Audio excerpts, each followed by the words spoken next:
Anybody, anybody who is an overthinker like me, and really, even those of us who are not, we find ourselves in our heads from time to time for different reasons, right?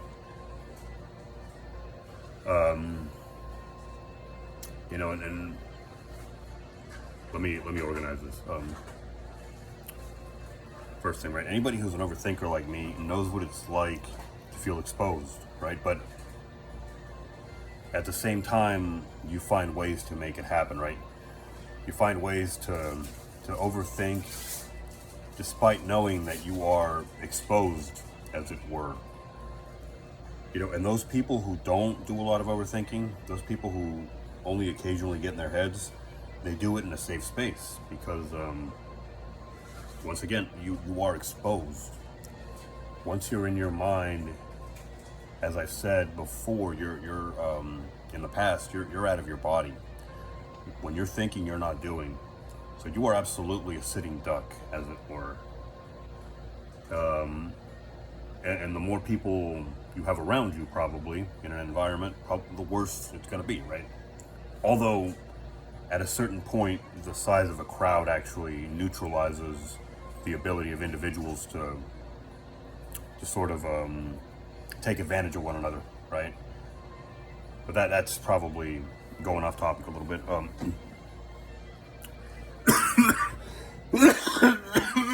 Sorry.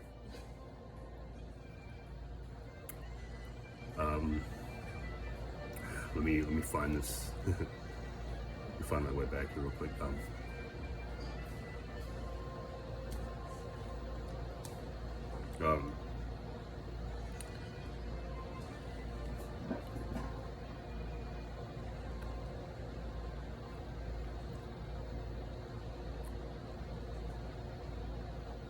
so I was saying.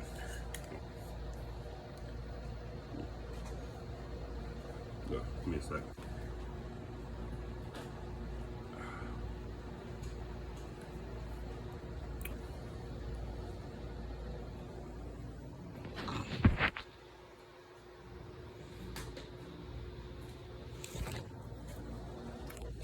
So you are exposed in a way when you're in your mind.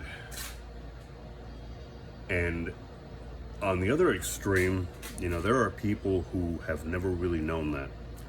There are people who probably at a very early age learned the dangers of these things, and they, maybe they were born into a particularly bad or horrific environment, right? A very predatory one. They were born into it, and they grew up, and some people, if they were born into it, it hit them really early. They learned in the deepest of ways that thinking is the most dangerous thing you can do.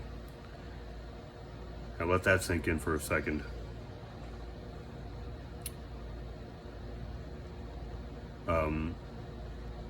It got to them early, and maybe they never learned how to think. To really think, right? That gives you something to think about, which I'm not going to do right now. I think we all know how to think. Again, maybe these people who early on didn't develop that too much, they were more doers than thinkers, right? And you have to wonder why it is that these people don't rise further up in the world. And some of them do, right? You look at the people at the highest echelons of life, and I'm not going to name examples. These are not always particularly bright individuals. These tend to be doers. Thinking, I think, is going to be more of a detriment to you and your life and your advancement than it's going to be of help. Then it's going to be a help in most cases, with very few exceptions. And yeah, I'm sure there are people who are going to argue this point with me. And I can see where they're coming from. It's a bit of a nuanced issue. But again, it's something that you don't want to overthink, right? I stand by the fact that action, really advances people. Um, Blind action sometimes. But back to the point. Some people do rise up in the world, but there are plenty who don't. Um, and actually, let me backtrack a little bit, much as I don't like to do that. Thinking, I think, is probably what sets those people apart. Is that they can find a space to think from time to time and to consider their actions and to put the brakes on.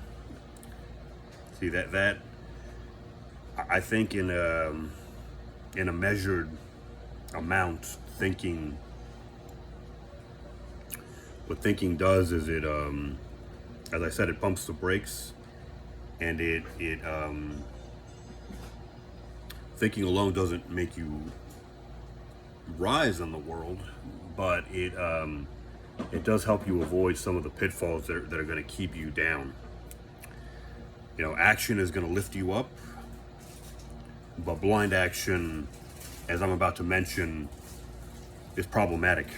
If there's no thinking, and the amount that you put into the formula is probably, it's hard to put it into words. You probably have to feel it out. So it's like when you're mixing a recipe, you don't look at the numbers on the measuring cup, right? You do, but you have a feel for it. You just kind of know.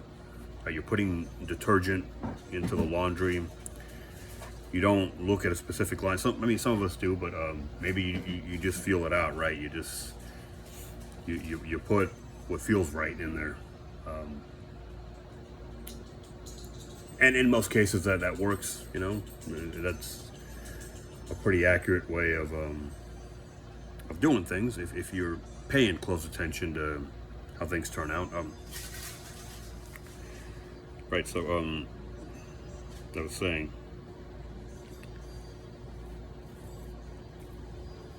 What was I saying?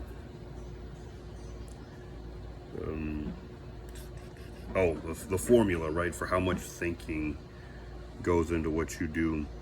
I think a little goes a long way. Just like with laundry detergent, incidentally, a little bit goes a long way. And once you go past that line of too much, which isn't going to take much, you're starting to do some damage, right? So you've got your blind action, sprinkle a little bit of thought onto it.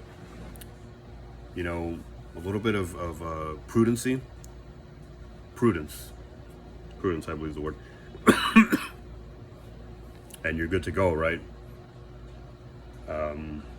Any more than that, you're going to start getting in trouble. And if you start putting more on, you sprinkle more than a little bit of salt on your food, it's not going to taste great.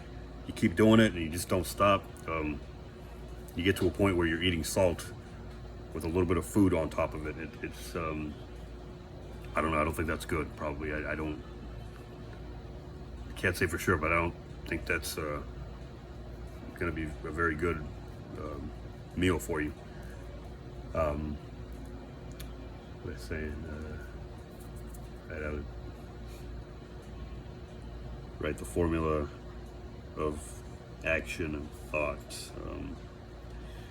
So yeah, people who do rise up in the world and they get far, they do a lot and they think a little bit. Not enough to get in their own way. Sorry.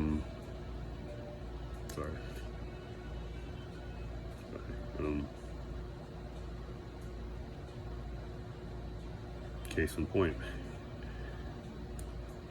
Right, they do a lot and they think a little bit. Those people, and I think we see it all the time, right? We see prisons that are full of them. Some of them are able to stay out of prison by what some would call the grace of God, right? Those people, they again, born into predatory environments. They learn early on the danger of thought, and so they just do, and they never stop to think of the consequences of their actions. They never stop to consider, most importantly of all, the people they're alienating, right? And they learn, right? I mean, they learn very horribly the dangers of alienating people. Those people who stay at a, by the way, those people who stay at a prison and who get anywhere at all in life, they learn the dangers of alienating people, but they can't help themselves. You know, when all you do is do, and you don't think at all, practically, and from a young age, it got burned into you. You know, you're just a doer. You can't help yourself. You know, you can't help yourself from taking that cookie from the cookie jar when it's there, even if you've got a warehouse full of cookies, right? You know, you see those people who've got, you know, they've got money, they're celebrities, and they steal for the thrill of it. Sometimes it's just part of a person, right? And this is just a small example. You know, you run into someone who you can take advantage of, and maybe you have a marginal need for it, for what you're going to gain. Maybe you have no need for it. Maybe it's just fun to take advantage of people, right? Maybe it's such a part of you that you don't mind doing it, and every once in a while you have a little fun, or maybe more than every once in a while. You know, that's where it starts. It starts with you not being a thinker at all from the age of whatever, from childhood. You do, and you never learn the unfortunate habit of thinking. And so in some ways you remained a child. You stayed a child, and you never grew. You never grew out of it. You never developed. And I think we all find our way towards the center.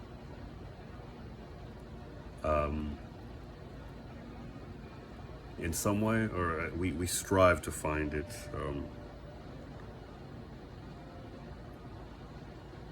And I think I'm starting to get off topic. I mean, I can find my way back, but I've been on here for 12 minutes. I'm gonna leave it. I'm gonna leave it at that.